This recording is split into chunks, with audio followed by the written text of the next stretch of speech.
Ռուսաստանի Դաշնության նախագահի մամուլի քարտուղար Դմիտրի Պեսկովը հայտարարել է, որ Ուկրաինայի շուրջ կարգավորման գործընթացը եւ Միացյալ Նահանգների հետ հարաբերությունների վերականգնման գործընթացներն ընթանում են միմյանցից անկախ։ Այս մասին հայտնում են ռուսական լրատվամիջոցները, մեջբերելով ՌԴ նախագահի խոսնակի հայտարարությունները լրագրողների հետ հանդիպումից։ Մենք այժմ զբաղված ենք Վաշինգտոնի հետ մեր հարաբերությունների վերականգնմամբ, երկխոսության հաստատմամբ, մինչդեռ ուկրաինական կարգավորումը եւ մեր ազգային շահերի ապահովումը տարբեր գործընթացներ են։ Դրանք կախված չեն միմյանցից, ասել է Պեսկովը, պատասխանելով հարցին, թե երկու ուղիներից որն է այժմ ավելի առաջնահերթ։ Ֆրիդրիխ Մերցը որպես Գերմանիայի կանցլեր իր առաջին ելույթն է ունեցել Բունդեսթագում, նա խոստացել է ստեղծել Եվրոպայի ամենաուժեղ բանակը, իսկ դրա համար նախատեսել է ավելացնել բանակի ֆինանսավորումը, զինվորների թիվը մեծացնելու համար էլ ստեղծել նոր գրավիչ կամավորական զինվորական ծառայություն, որը կարող է մոտիվացնել երիտասարդներին ստանձնելու երկրի անվտանգության պատասխանատվությունը, գրում է BBC-ն։ Մերցը նաև պատրաստակամություն է հայտնել անվերապահ աջակցություն ցուցաբերել Ուկրաինային, քանի որ համոզված է, ուկրաինական հակամարտության ելքը կորոշի ամբողջ Եվրոպայի ճակատագիրը։ Այս պատերազմը կորոշի, կհաղթանակեն օրենքն ու արդարադատությունը, թե ռազմական ուժն ու բռնապետությունը, ընդգծել է Մերցը։ Նա նաև խոստացել է հնարավոր ամեն ինչ անել ներդրումների ու բարեփոխումների միջոցով Գերմանիայի տնտեսությունն աճի ուղի վերադարձնելու համար, ինչպես նաև խստացնել միգրացիոն օրենքները։ Հաջողության հասնելու համար Մերցը միասնության կոչ է արել, ըստ կանցլերի, պահպանողական քրիստոնեա-դեմոկրատական եւ քրիստոնեա-սոցիալական միությունների դաշինքի ու կենտրոնամետ սոցիալ-դեմոկրատների կոալիցիան գործելու է պատասխանատվություն Գերմանիայի համար կարգախոսի ներքո։ Մենք միասին ծառայում ենք մեր երկրին եւ նրա բոլոր 84 միլիոն քաղաքացիներին, ասել է Գերմանիայի կանցլերը։ Միացյալ Նահանգները սկսել է հանել Սիրիայի դեմ սահմանված պատժամիջոցները, այս մասին իր միկրոբլոգում հայտարարել է երկրի ֆինանսների նախարար Սկոտ Բեսենթը։ ԱՄՆ ֆինանսների նախարարությունը քայլեր է ձեռնարկում պատժամիջոցները մեղմելու ուղղությամբ, Սիրիան կայունացնելու եւ խաղաղության հասնելու համար, գրել է ԱՄՆ ֆինանսների նախարարության ղեկավարը։ Մայիսի 13-ին ԱՄՆ նախագահ Դոնալդ Թրամփը հայտարարել է Սիրիայի նկատմամբ սահմանված պատժամիջոցները չեղարկելու իր որոշման մասին, նշելով, որ անհրաժեշտ է երկրին հնարավորություն տալ։ Սաուդյան Արաբիայում կայացած ֆորումում ելույթ ունենալով ԱՄՆ նախագահը նշել է, որ նախորդ պատժամիջոցները չնայած կոշտ են եւ կաթվածարանող կատարել են իրենց կարևոր դերը։ Սիրիայի արտաքին գործերի նախարարությունը Թրամփի որոշումն անվանել է շրջադարձային պահ սիրիացի ժողովրդի համար։ Ռուսաստանի նախագահ Վլադիմիր Պուտինը ձևավորել է Ռուսաստանի Դաշնության պատվիրակության կազմը Ուկրաինայի հետ բանակցելու համար։ Կարգադրությունը հրապարակվել է Կրեմլի կայքում։ Որպես պատվիրակներ Թուրքիա կմեկնեն Ռուսաստանի նախագահի օգնական Վլադիմիր Մեդինսկին, Ռուսաստանի փոխարտգործնախարար Միխայիլ Գալուզինը, Պաշտպանության փոխնախարար Ալեքսանդր Ֆոմինը եւ Ռուսաստանի Դաշնության զինված ուժերի գլխավոր շտաբի գլխավոր վարչության պետ Իգոր Կոստյուկովը։ Ուկրաինայի հարցով ուղիղ բանակցությունները Ստամբուլում տեղի կունենան Թուրքիայի նախագահի Դոլմաբահչեի աշխատանքային գրասենյակում։ Դրանք կասկածվեն մամուլի համար փակ ռեժիմով 10-ին հայտել է հանդիպման կազմակերպմանը ծանոթ աղբյուրը։ Ռուսական պատվիրակությունը, ինչպես եւ 2022 թվականին գլխավորում է Ռուսաստանի Դաշնության նախագահի օգնական Վլադիմիր Մեդինսկին։ Թե ինչպիսին է ուկրաինական պատվիրակության կազմը, դեռ վերջնականապես հայտնի չէ։ Սպասվում է, որ այն կգլխավորի Վոլոդիմիր Զելենսկու գրասենյակի ղեկավար Անդրեյ Երմակը։ Ռուսաստանի եւ Ուկրաինայի միջև Ստամբուլում վերսկսող բանակցությունների տևողությունը կախված կլինի դրանց առաջընթացից։ Այս մասին 10-ին տված հարցազրույցում ասել է Ռուսաստանի Դաշնության նախագահի մամուլի քարտուղար Դմիտրի Պեսկովը։ Մայիսի 15-ի առավոտյան ռուսական պատվիրակությունը ժամանել է Ստամբուլ, Թուրքիա բանակցություններ վարելու Ուկրաինայի ներկայացուցիչների հետ։ Պատվիրակությունը կգլխավորի Ռուսաստանի Դաշնության նախագահի օգնական Վլադիմիր Մեդինսկին, նրան ուղեկցում են փոխարտգործնախարար Միխայիլ Գալուզինը, Ռուսաստանի Դաշնության ԶՈՒ գլխավոր շտաբի գլխավոր տնօրինության պետ Իգոր Կոստյուկովը եւ պաշտպանության փոխնախարար Ալեքսանդր Ֆոմինը։ Այսօր բանակցությունների սկիզբն է, այնուհետև ամեն ինչ կախված կլինի դրանց առաջընթացից, ասել է Կրեմլի ներկայացուցիչը։ Ուկրաինայի նախագահ Վոլոդիմիր Զելենսկին իր ռուս գործընկեր Վլադիմիր Պուտինին հրավիրել էր Ստամբուլ բանակցությունների համար, փորձելով շահել ԱՄՆ նախագահ Դոնալդ Թրամփի բարեհաճությունը։ Այս մասին գրում է Responsible Statecraft ամսագիրը։ Շատ հազվադեպ է, որ խաղաղ բանակցություններում իրական առաջընթաց գրանցվի հենց առաջնորդների միջև հանդիպումների ժամանակ, եւ ռուսերը որոշակի հիմքեր ունեն կարծելու, որ դա լուրջ առաջարկ չէ, այլ մանևր կամ հնարք Թրամփի բարեհաճությունը շահելու համար, ասվում է հոդվածում։ Բացի այդ հոդվածում նշվում է, որ այս տարվա սկզբին Ուկրաինայի իշխանությունները մերժել են Ռուսաստանի Դաշնության հետ բանակցությունների հնարավորությունը, պահանջելով զորքերը դուրս բերել։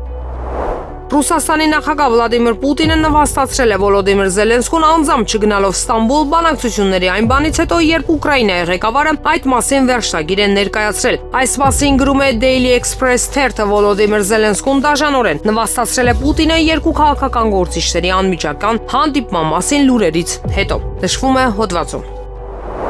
Քիչ առաջ հայտնի դարձավ, որ հրաժարական է տվել Նոր Նորքի թաղապետ Տիգրան Տեր-Մարգարյանը, որը հայտնի է ակտիվիստ Արթուր Չախոյանին ծեծի ենթարկելու միջադեպով։ Եվրոմեդիա 24-ի տեղեկություններով Հանրապետություն կուսակցությունն ունի թաղապետի նոր թեկնածու ԵԿՄ-ից Մարատ Սևոյանը, որը համարվում է գեներալ Մանվել Գրիգորյանի հավատարիմներից։ Կայքի տեղեկություններով Նոր Նորքի թաղապետարանում այս պահին հրաժեշտ են տալիս Տիգրան Տեր-Մարգարյանին։ Նշենք, որ Տիգրան Տեր-Մարգարյանը Հանրապետություն կուսակցության անդամ է եւ Նոր Նորքի թաղապետեր նշանակվել այդ կուսակցության քվոտայով։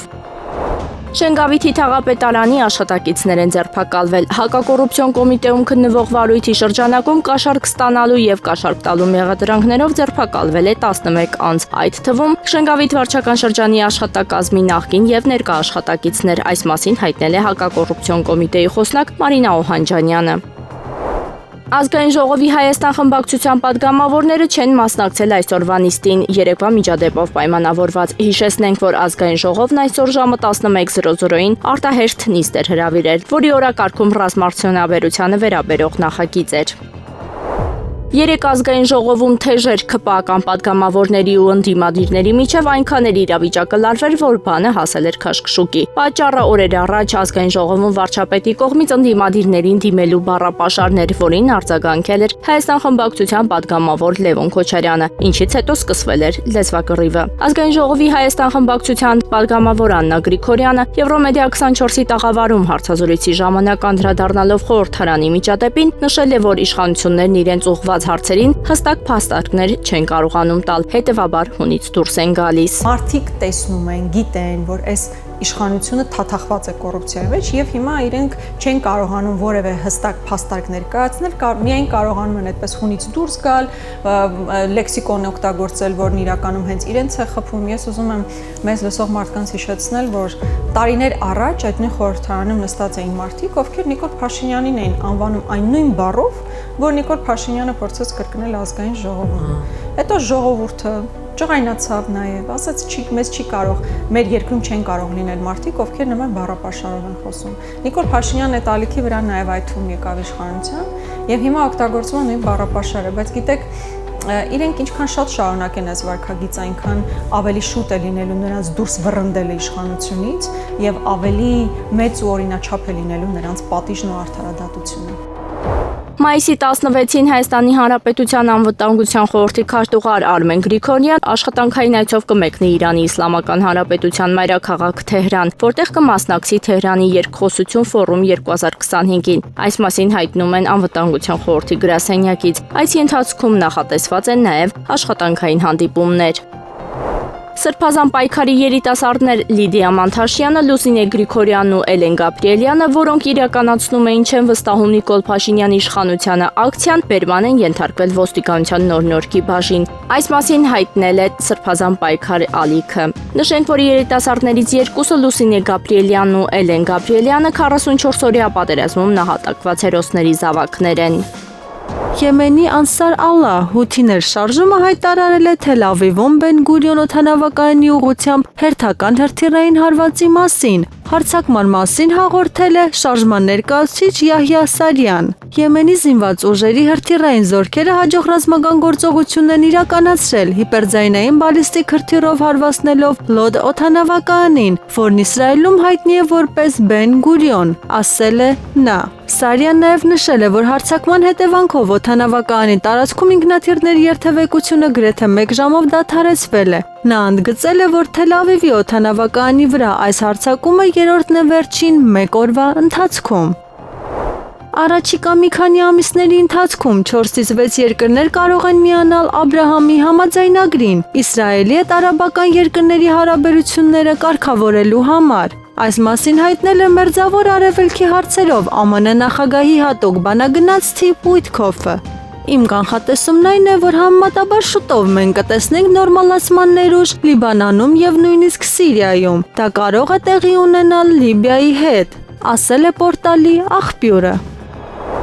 Հայաստանի ազգային ժողովի նախագահ Ալեն Սիմոնյանն Աստանա կատարած պաշտոնական այցի շրջանակում հանդիպել է Ղազախստանի նախագահ Կասիմ-Ժոմարտ Տոկաևի հետ, այս մասին տեղեկացնում են ազգային ժողովից։ Երկկողմ հարաբերությունների օրակարգի հարցերի քննարկումից բացի կողմերն անդրադարձել են նաև տարածաշրջանային զարգացումներին վերաբերող խնդիրներին։ Ազգային ժողովի նախագահը ողջունել է ղազախական կողմի հայտարարությունները Հայաստանի եւ Ադրբեջանի միջև խաղաղության համաձայնագրի շուրջ բանակցությունների ավարտի վերաբերյալ, ինչպես նաև Ղազախստանի աջակցությունը ուղղված երկու երկրների միջև կառուցողական երկխոսությանը։ Մայիսի 14-ից 15-ին Հայաստանը կշարունակի գտնվել ակտիվ ցիկլոնի ազդեցության գոտում, հայտնում է Հայաստանի շրջակա միջավայրի նախարարությունը, ինչպես եւ կանխատեսվել էր մայիսի 13-ին կեսօրից հետո դեպի երեկո հանրապետության մի շարք շրջաններում դիտվել են ամպրոպային բնույթի հոր տեռատանձրևներ եւ կարկուտ։ Ժամանակ առ ժամանակ հանրապետության ողջ տարածքում սպասվում է անձրև եւ ամպրոպ, առանձին հատվածներում կտեղակարկուտ։ Հանրապետության առանձին գոտիներում, այդ թվում Երևանի առանձին մասերում անձրևները կլինեն հորդառատ։ Ռուս ուղղափառ եկեղեցու կողմից սրբադասված Մատրոնա Մոսկվացու մասունքի մի մասնիկը Մոսկվայի եւ համայն Ռուսիո պատրիարք Կիրիլի օրհնությամբ բերվել է Հայաստան։ Ռուս ուղղափառ եկեղեցու Երևանյան հայաստանյան թեմ։ Կիրակի օրը մայիսի 11-ին Երևանի Սուրբ Աստվածածին ռուսական եկեղեցում այդ առիթով տեղի ունեցել պատարագի եւ աղոթքի արարողություն, որն անցկացրել է Երևանյան հայաստանյան թեմի ժամանակավոր կառավարիչ Աքսի arczepiskopos Podolskin։ Այս մասին հայտնում է Եվրոմեդիա 24-ի թղթակիցը։ Ըստ ականատեսների հուշերի եւ վկայությունների Մատրոնա Մոսկվացին լինելով կույր կարողացել է տեսնել ապագան եւ բժշկել բազմաթիվ մարդկանց։ Նա կանխատեսել է այնպիսի հայտնի իրադարձություններ, ինչպես օրինակ Ցար Նիկոլայ II-ի տապալումը, 1917 թվականի հեղափոխությունն ու քաղաքացիական պատերազմը, Երկրորդ համաշխարհային պատերազմն ու Ռուսաստանի չպարտվելը, Ստալինի մահը։ Ռուս ուղղափառ եկեղեցին սրբադասել է Մատրոնա Մոսկվացուն 1999 թվականին։ Նրա մասունքներն ամփոփված են Մոսկվայի Սուրբ Կույսերի Մենաստանում։ Օրական նրա շիրիմին եւ սրբապատկերին այցելում է ավելի քան 10,000 մարդ։ Սուրբ Մատրոնա Մոսկվացու մասունքի մասնիկը Հայաստանում լինելու է մինչև հուլիսի 1-ը։ Այդ ընթացքում այն հանգրվանելու է Երևանի, Վանաձորի, Գյումրիի, Պրիվոլնոյեի, Դիմիտրովի ռուսական եկեղեցիներում։ Ուկրաինայի նախագահ Վոլոդիմիր Զելենսկին ակնկալում է, որ Ստամբուլում Ռուսաստանի նախագահ Վլադիմիր Պուտինի հետ հնարավոր հանդիպումը կհանգեցնի հրադադարի եւ բոլոր գերիների փոխանակման պայմանավորվածությունների։ Այս մասին նա հայտարարել է ֆրանսիական Լիբերասիոն թերթին տված հարցազրույցում։ Ուկրաինայի նախագահը կարծում է, որ ինքը եւ Պուտինը այս պահին չեն կարող ամեն ինչի շուրջ պայմանավորվել, սակայն պետք է ձևաչափ գտնեն դադարեցնելու մարտերը։ Եթե ես հանդիպեմ Պուտինի հետ, մենք պետք է դուրս գանք քաղաքական հաղթանակով, զինադադար, բոլոր գերիների փոխանակում կամ նման մի բան, ասել է Զելենսկին։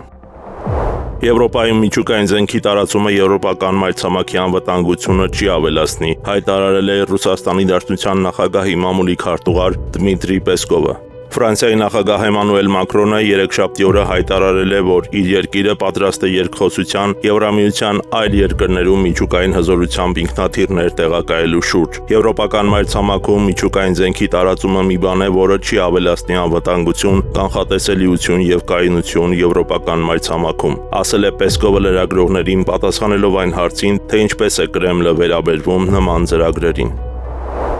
ԱՄՆ նախագահ Դոնալդ Թրամփը Ռիադում Սիրիայի վարչակազմի նոր ղեկավար Ահմեդ Աշ-Շարայի հետ հանդիպմանը կոչ է արել սիրիական իշխանություններին կարգավորել հարաբերություններն Իսրայելի հետ Աբրահամի համաձայնագրի շրջանակներում եւ կանխել իսլամական պետություն ահաբեկչական խմբավորման վերածնունդը։ Այս մասին X-ում հայտնել է Սպիտակ տան մամուլի քարտուղար Քերոլայն Լևիթը։ Նրա խոսքով ամերիկացի առաջնորդը նախագահ Աշ-Շարային կոչ է արել մեծ աշխատանք կատարել սիրիացի ժողովրդի համար, ներառյալ Աբրահամի համաձայնագրի միրը ստորագրել Իսրայելի հետ եւ օգնել Միացյալ Նահանգներին կանխել Դաիշի վերածնունդը։ Լևիթը հավելել է, որ Թրամփը նաեւ պահանջել է, որ իր սիրիացի գործընկերը հրամայի բոլոր օտարերկրյա ահաբեկիչներին լքել Սիրիան եւ երկրից վտարել Պաղեստինի հետ կապված ահաբեկիչներին։ Աշշարան իր հերթին հույս է հայտնել, որ Սիրիան կարող է առևտրային օղակ դառնալ Արևմուտքի եւ Արևելքի միջև, ինչպես նաեւ հրավիրել ամերիկյան ընտրություններին ներդրումներ կատարել սիրիական նավթում եւ գազում, ասել է Սպիտակ տան մամուլի քարտուղարը։ Բացի այդ, կողմերը քննարկել են Ուկրաինայի եւ Գազայի հատվածի հակամարտությունները։ Իրանը եւ Եվրամիության 3 երկրները Մեծ Բրիտանիան, Գերմանիան եւ Ֆրանսիան մտադիր են մայիսի 16-ին Ստամբուլում բանակցություններ վարել փոխարտգործնախարարների մակարդակով իրանական միջուկային ծրագրի շուրջ ստեղծված ճգնաժամը լուծելու համար։ Այս մասին հայտարարել է Իսլամական Հանրապետության արտաքին գործերի նախարարության ղեկավար Աբբաս Արաղչին։ Ուրբաթ օրը Ստամբուլում փոխարտգործնախարարների մակարդակով բանակցություններ կանցկացվեն, լրագրողներին ասել է դիվանագետը։ Եվրամիությունը սահմանափակումներ պատժամիջոցներ կկիրառի 30 իրավաբանական անձանց նկատմամբ, որոնք ներգրաված են երրորդ երկրների միջոցով հակառուսական պատժամիջոցները շրջանցելու մեջ։ Այս մասին գրում է Պոլիտիկոն։ 75 ֆիզիկական անձիկ եւ ընկերությունները նույնպես կընկնեն պատժամիջոցների սահմանափակումների տակ ռուսական ռազմաարդյունաբերական համալիրի հետ իրենց ենթադրյալ կապերի համար։ Իմաստ ունի պատժամիջոցներ կիրառել էներգետիկայի եւ բանկերի նկատմամբ, եթե անհրաժեշտ է իրական էֆեկտ, բայց դա դժվար է Հունգարիայի պատճառով, ասել է եվրոպացի դիվանագետը։ ԱՄՆ նախագահ Դոնալդ Թրամփի հակառակորդները բացահայտել են բանակցություններում նրա մաքսիմալիստական մարտավարությունը, ինչի պատճառով նրա համար դժվար է դառնում միջազգային գործերում իր շահերն առաջ տանելը։ Այս մասին գրում է The New York Times թերթը։ Նախագահ Թրամփն արդեն վաղուց վայելում է մաքսիմալիստի համբավ հսկայական պահանջներ, առաջադրելով ճգնաժամ, ստեղծելով եւ բարձր ճնշման տակ բանակցություններ սկսելով։ Նշվում է պարբերական նյութում, հստակեցվում է, որ նրա ոչն ունի գործարքների կողմնորոշում, ինչն արդեն սկսել են որսալ նրա ընդդիմախոսները։ Հեղինակները նշում են, որ Թրամփը դրա պատճառով ամենից հաճախ ստիպված է լինում հետ կանգնել իր պահանջներից, հայտարարելով, որ ինքը հաղթել է բանակցությունների արդյունքում։ Նրանց խոսքով նման մարտավարություն է տեղի ունեցել Կանադայի եւ առևտրային սակագների նկատմամբ նրա քաղաքականության հետ կապված։ Լեզինվորականները պայմանագիր են կնքել 3 հետախուզական արբանյակների գնման վերաբերյալ։ Այս մասին հայտարարել է Հանրապետության ազգային պաշտպանության նախարար Վլադիսլավ Կոսինյակ-Կամիշը, փոխանցում է ՌԻԱ Նովոստին։ Հիանալի օր է Լեհաստանի անվտանգության, լեհական բանակի, Լեհաստանի համար։ Հիանալի օր անկախության առումով Լեհաստանը անկախ կլինի արբանյակային պատկերներ ստանալու հարցում, ընդգծել է նա։ Նրա խոսքով Վարշավան կկարողանա ինքնուրույն ստանալ ոչ միայն օպտիկական, այլև մոնոխրոմատիկ պատկերներ, տիեզերանավերը պատկերներ կտրամադրեն անկախ եղանակային պայմաններից։ Կոսինյակ-Կամիշը մանրամասնել է, որ պայմանագրով Լեհաստանը կստանա 3 արբանյակ, 860 միլիոն զլոտի, լրացուցիչ տարբերակներով ավելի քան 200 միլիոն եվրո։ Ֆրանսիայի նախագահ Էմանուել Մակրոնը հիշեցրել է, որ ինքը երկրի պատմության մեջ առաջին պետության ղեկավարն է, ով չի կարող երրորդ անգամ ընտրվել սահմանադրական սահմանափակումների պատճառով, սակայն վստահեցրել է, որ չի մտածում այդ մասին եւ կենտրոնացած է իր ներկայիս մանդատի վրա։ Ես պատմության առաջին նախագահն եմ եւ դա հրապարակավ կասեմ, որը սահմանադրական իրավունք չունի վերընտրվելու։ Նման բան նախկինում չի եղել, ոմանք հրաժարական տվեցին հանրաքվեում պարտվելուց հետո, ոմանք ցավոք մահացան պաշտոնում, մյուսները պարտվեցին ընտրություններում եւ չկարողացան առաջադրվել, իսկ մյուսները նախընտրեցին չանել դա, ասել է նա։ Մակրոնը վստահեցրել է, որ այժմ միայն նախատեսում է ավարտել այս մանդատը։ Կանադայի վարչապետ Մարկ Քարնին մայիսի 18-ին Վատիկանի Սուրբ Պետրոսի հրապարակում կմասնակցի Հռոմի Պապ Լեո 14-րդի գահակալության արարողությանը։ Այս մասին ասված է Կանադայի կառավարության ղեկավարի մամուլի ծառայության հայտարարության մեջ։ Նշվում է, որ Քարնին Հռոմում կլինի մայիսի 16-ից 18-ը։ Իտալիա կատարած այցի ընթացքում վարչապետը մտադիր է նաև հանդիպումներ ունենալ օտարերկրյա առաջնորդների հետ, ովքեր կմասնակցեն գահակալության պատարագին։ Ինչպես ավելի վաղ հայտնել էր Պապական տան պրոֆեկտուրան, մայիսի 18-ին տեղի կունենա Հռոմի Պապ Լեո 14-րդի գահակալության արարողությունը։ Կարդինալ Ռոբերտ Ֆրանսիս Պրևոստը մայիսի 8-ին Կարդինալների քոլեջի կողմից ընտրվել է Հռոմի նոր Պապ։ Այսպիսով նա հաջորդեց Հռոմի Ֆրանցիսկոս Պապին, ով մահացավ ապրիլի վերջին։ Եվրամիությունը պատրաստվում է շաբաթների ընթացքում բարձրացնել ուկրաինական ապրանքների մաքսատուրքերը, ինչը կհարվածի Կիևի տնտեսությանը Ռուսաստանի դեմ պայքարի վճռորոշ պահին։ Այս մասին հայտնում է բրիտանական Financial Times թերթը։ Եվրամիության եւ Ուկրաինայի միջև հատուկ առևտրային համաձայնագրերի ժամկետը լրանում է հունիսի 6-ին, եւ Եվրամիությունը նախատեսում է դրանք փոխարինել անցումային պայմանավորվածություններով, մինչ երկու կողմերը թարմացնեն իրենց ընդհանուր առևտրային համաձայնագիրը։ Անցումային առաջարկը կտրուկ կնվազեցնի Ուկրաինայի գյուղատնտեսական ապրանքների համար առանց մաքսատուրքերի քվոտաները։ Եվրախորհրդարանի առևտրի հանձնաժողովի նախագահ Բերնդ Լանգեն սա ազդանշան է անվանել Ուկրաինայի համար։ Նրա կարծիքով լուծման որոնումները կձգձգվեն առնվազն մինչև հոկտեմբեր։ Ուկրաինական հակամարտության ամենալարված տարածքները շարունակում են մնալ Դնեպրոպետրովսկի մարզի սահմանը, ինչպես նաև Ռուսաստանի սահմանամերձ շրջանները։ Այս մասին Լենտա.ru-ին հայտնել է կապիտան Վասիլի Դանդիկինը։ Նրա խոսքով մարտեր են ընթանում սահմանին Կուրսկի եւ Բելգորոդի շրջաններում։ Նա հավելել է, որ Դնեպրոպետրովսկի շրջանի սահմանին ռուսական զորքերին մնացել է 1 կիլոմետրից էլ քիչ տարածք։ Դանդիկինը պնդում է, որ ուկրաինական կողմը շարունակում է լքել բնակեցված տարածք։ Փորձագետն ընդգծել է, որ մարտերը շարունակվում են եւ մնում են ինտենսիվ ու բարդ։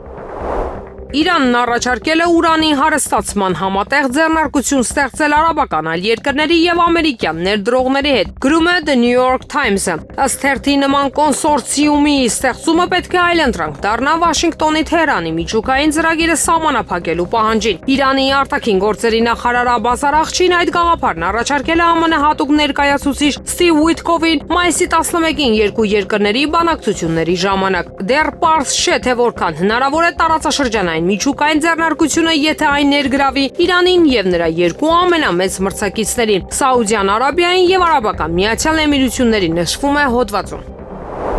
Իսրայելի պաշտպանության բանակը Գազայի հյուսիս-արևմուտքի բնակիչներին կոչ է արել անհապաղ տարանվել անկլավի վարչական կենտրոնում գտնվող անվտանգ տարածքներ։ Համապատասխան հայտարարությունը հրապարակել է Իսրայելի զինվորականների պաշտոնական ներկայացուցիչ Ավիչայ Էդրին։ Բոլոր նրանք, ովքեր ապրում են Ջաբալիայում, Թել Էլ-Զաաթարում, Շեյխ Զայեդում, Ան-Նուրում, Աս-Սալամում եւ Ալ-Ռաուդում, վերջին նախազգուշացումը։ Իսրայելի պաշտպանության բանակը պլանավորում է հարվածել այն տարածքներին, որտեղից հրթիռներն արձակվել են, ուստի ձեր անվտանգության համար խնդրում ենք ձեզ անհապաղ տարանվել Գազա քաղաքում տեղակայված անվտանգ տարածքներ, գրել է Էդրին X-ում արաբերենով։ Իսրայելի պաշտպանության բանակի խոսնակն իր գրառումը ուղեկցել է քարտեզով, որտեղ կարմիր գույնով պատկերված են հարձակման ենթակա տարածքները եւ տարհանման ուղղությունը։ Գազայի հատվածի հյուսիսում գտնվող Ջաբալիա փախստականների ճամբարին եւ Ջաբալիա Ալ-Բալադ շրջանին իսրայելական հարվածների հետևանքով զոհերի թիվը հասել է 45-ի, ավելի քան 100 մարդ վիրավորվել է։ Այս մասին հայտնում է Քաթարյան Ալ Ջազերա հեռուստաալիքը։ Մայիսի 14-ի գիշերը անկլավի վրա իսրայելական հարվածների հետևանքով զոհերի թիվը, ինչպես հաղորդվում է, գերազանցել է 50-ը։ Ավելի վաղ իսրայելական բանակը Գազայի հատվածի հյուսիսարևմտյան շրջանների բնակիչներին կոչ է արել անհապաղ տարանվել անկլավի վարչական կենտրոնում գտնվող անվտանգ շրջաններ։ Որոշումը հաջորդել է Գազայի հատվածից հրեական պետության գնդակոծմանը, Պաղեստինյան իսլամական ջիհադ արմատական կազմակերպության ռազմական թևը Սարայա Ալ-Քուդս Երուսաղեմի ընկերությունների խմբավորումը ստանձնել է հարձակման պատասխանատվությունը։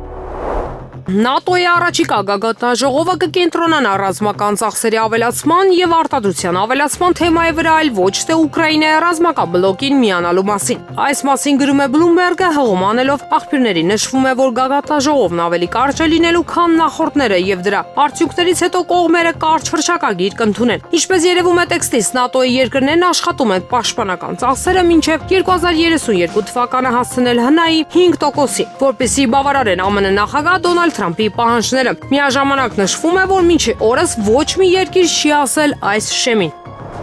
ՀՀԿ-ն իմպիչմենտի գործընթացը ողջունում է եւ համարում ամենաիրատեսականը, որը կարող է հանգեցնել իշխանափոխության։ Եվրոմեդիա 24-ի տաղավարում հարցազրույցի ժամանակ այսպիսի տեսակետ է հայտնել ՀՀԿ խորհրդի անդամ ՀՀ պաշտպանության նախկին փոխնախարար Արտակ Զաքարյանը, սակայն կարծում է պետք է հանրային ճնշում լինի, որպեսզի գործընթացին միանան նաեւ ԿՊԱ-ականները։ Ապա անդրադառնալով խաղաղության խաչմերուկին, Զաքարյանը նշել է, քանի որ հայտնի չէ թե ինչ տեսք ունի փաստաթղթում առկա 17 կետը, հետևաբար բնականաբար կարող է միայն ենթադրություններ անել։ Կարծում է, եթե դա լավ բան լիներ, ապա գաղտնիության փոխարեն կհանրայնացվեր։